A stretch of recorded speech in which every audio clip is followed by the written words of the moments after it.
Hello everyone, myself Jas Mishra. Welcome to एंडोमैन इज अर्थिंग। एंड आज का हमारा टॉपिक है टाइम्स इन सीपीयू शेड्यूलिंग।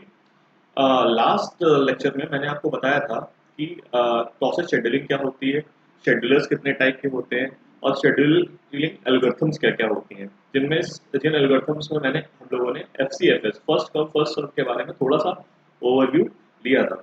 जिन लोगों ने मेरा लास्ट लेक्चर नहीं देखा है वो मेरे इसी पर्टिकुलर चैनल के अंदर जा करके लास्ट वीडियो लेक्चर में विजिट कर सकते हैं और लास्ट लेक्चर को पढ़ करके देख करके आप पूरी जानकारी ले सकते हैं प्रोसेस शेड्यूलिंग की और शेड्यूलर्स की।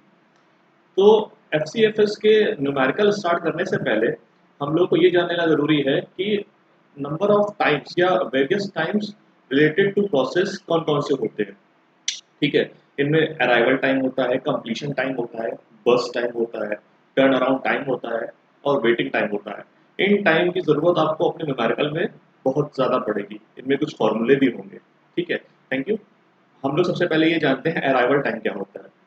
Time eight which the process arrive in the ready queue. Ready queue मैंने आप लोगों को बताया था। Ready queue set of processes को कंसीडर करता है जो मेन मेमोरी के अंदर होते हैं।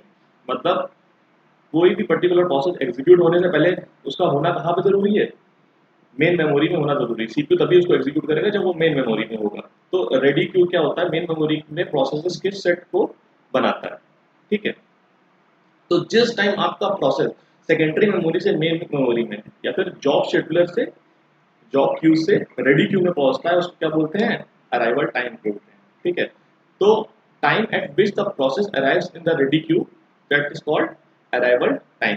इसका हम लोग एक आसान एग्जांपल ले सकते हैं पोस्ट ऑफिस का। जी हाँ, एक पर्टिकुलर मैं आपको रियल टाइम एग्जांपल इस वजह से देता हूँ कि आपके दिमाग में वो चीज़ क्लियर हो जाए पूरी तरीके से और आपको समझने में आसानी हो।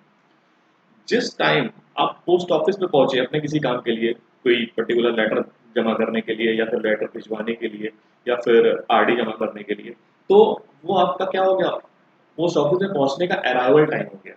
ठीक है, अराइवल टाइम आपका क्या हुआ, पोस्ट ऑफिस में पहुंचने का। वैसे ही प्रोसेस का रेडी क्यू में पहुंचने का जो टाइम होता है उसको हम अराइवल टाइम बोलते हैं। ठीक है, इसके बाद आता है कंप्लीशन टाइम। कंप्लीशन टाइम क्या है, time eight which process completes it's execution. मतलब अराइव होकर के प्रोसेस जो है आपका एग्जीक्यूट जितने टाइम पे हुआ उसको बोलेंगे कंप्लीशन टाइम। मतलब रियल टाइम समझते हैं, आपको अपना काम करने में जितना टाइम लगा और पोस्ट ऑफिस के अंदर और काम करके आप चले गए जिस टाइम पे, उस टाइम को बोलेंगे कंप्लीशन टाइम। मतलब आपको अपना काम करने में जितना टाइम लगा कंप्लीशन में, वो टाइम, जैसे मान लीजिए आप 12 बजे पोस्ट ऑफिस पहुंचे थे और 12 बजे आपका हो गया अराइवल टाइम, और कंप्लीशन टाइम क्या हुआ, जब आप अपना कंप्लीट करके पोस्ट ऑफिस से बाहर निकल जाएंगे। मतलब मान लीजिए 12 बजे आप पहुंचे थे और आपको अपना काम कंप्लीट करवाने में 1 घंटा लग गया। पोस्ट ऑफिस में आपने 1 घंटे अपना काम करवाने में आपको लग गया, तो आप कितने बजे वापस गए, 1 बजे वापस गए। तो आपका कंप्लीशन टाइम क्या हुआ, 1 बजे। अराइवल टाइम कितना हुआ, 12 बजे, और कंप्लीशन टाइम हो गया 1 बजे। ठीक है, तो एक चीज ध्यान रखिएगा, अराइवल टाइम और कंप्लीशन टाइम ये आपके टाइम को बताता है, और बस टाइम, टर्न अराउंड टाइम और वेटिंग टाइम ड्यूरेशन को बताता है। इसीलिए मैं बार बार बोल रहा हूँ, अराइवल टाइम हुआ 12 बजे और कंप्लीशन टाइम हो गया 1 बजे। 1 बजे आप काम अपना कंप्लीट करके पोस्ट ऑफिस से बाहर निकल गए थे। फिर आता है बस टाइम।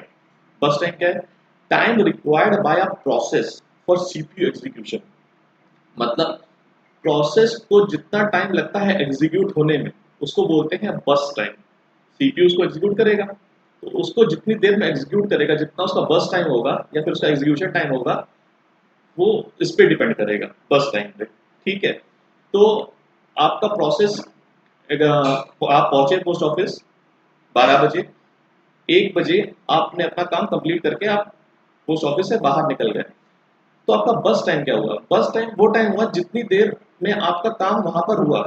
क्योंकि आप पोस्ट ऑफिस जाते ही आपका काम तो होना स्टार्ट नहीं हो जाएगा, क्योंकि वहां पे लाइन में बहुत सारे लोग लगे होंगे, आपको वेट भी करना पड़ेगा, आपको फॉर्म भरने में टाइम लगेगा। ठीक है, तो आपका काम था सिर्फ 15 मिनट का, लेकिन आपको लग गए 1 घंटे। तो जो 15 मिनट का जो काम था, 15 मिनट में जो आपका लेटर जो है, वो जो वहां का क्लर्क है वो उसको भेज देता। बट 1 घंटा आपको फॉर्म भरने में लग गया, लोगों की लाइन थी उसमें लग गया, तो आपका काम कितनी देर का था? 15 मिनट का। तो वो 15 मिनट आपका क्या हुआ? बस टाइम, एग्जीक्यूशन टाइम, जो आपके काम के थे। ठीक है, बाकी देर आपने क्या किया? वेट किया या फिर और कोई काम किया। ठीक है, इसके बाद आता है turn around time. Turn around time क्या होता है? टर्न अराउंड टाइम वो टाइम होता है जितनी देर आपका प्रोसेस सिस्टम में रहा, या फिर कह सकते हैं रियल टाइम में जितनी देर आप पोस्ट ऑफिस में रहे, वो आपका क्या हो गया? Turn around time. मतलब 12 बजे आप पोस्ट ऑफिस पहुंचे थे और 1 बजे आप प्रोसेस बैंक से या फिर पोस्ट ऑफिस से 1 बजे आप अपना काम कंप्लीट करके निकल लिए। ठीक है, तो आप कितनी देर पोस्ट ऑफिस में रहे? 1 घंटे रहे। ठीक है, जो 12 माइनस या 1 माइनस 12 जो भी है, 13 माइनस 12 करके आप निकाल सकते हो उसको टाइम के कंपैरिजन में। तो 1 घंटा आपको वहाँ रहना पड़ा।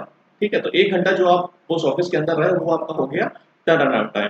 टर्न अराउंड टाइम उसी तरह जो प्रोसेस है आपका सिस्टम के अंदर जितनी देर रहेगा वो उसका टर्न अराउंड टाइम हो गया।